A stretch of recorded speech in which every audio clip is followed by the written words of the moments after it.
દિલ્હી કમલમમાં અડધી રાત સુધી ઉમેદવારોના નામ પર મંથન ચાલ્યું. આજે પ્રથમ યાદી જાહેર થઈ શકે છે.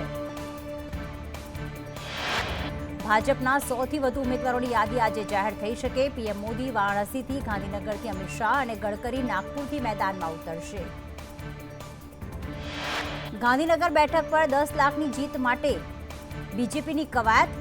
લોકસભા વિસ્તારમાં હું છું અમિત શાહના નામથી ચલાવાશે અભિયાન. સુરતમાં ભાજપનું ટીએમસી નેતા શાહજહાં શેખ સામે વિરોધ પ્રદર્શન. નાનપુરા વિસ્તારમાં સ્વામી વિવેકાનંદની પ્રતિમા પાસે ભાજપનું વિરોધ પ્રદર્શન. અમદાવાદના ચાંગોદરમાં નકલી દવા કૌભાંડમાં 9 ફેક્ટરી માલિકોના લાયસન્સ રદ કરવા પ્રક્રિયા. આ ફેક્ટરીઓ નકલી દવાઓ ઇન્દોર, મુંબઈ, જયપુરમાં મોકલતી હતી.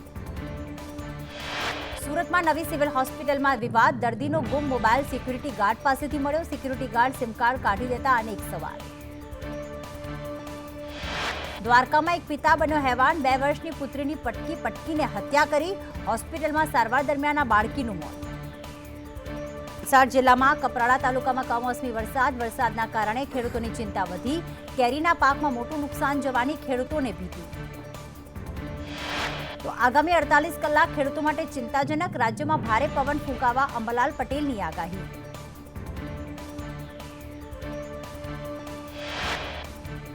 આજે ગુજરાતમાં 15થી 20 કિલોમીટરની ઝડપે ફૂંકાશે પવન. આવતીકાલે 45 કિલોમીટરની ઝડપે પવન ફૂંકાવાની શક્યતા. કચ્છમાં વધુ અસર વર્તાશે.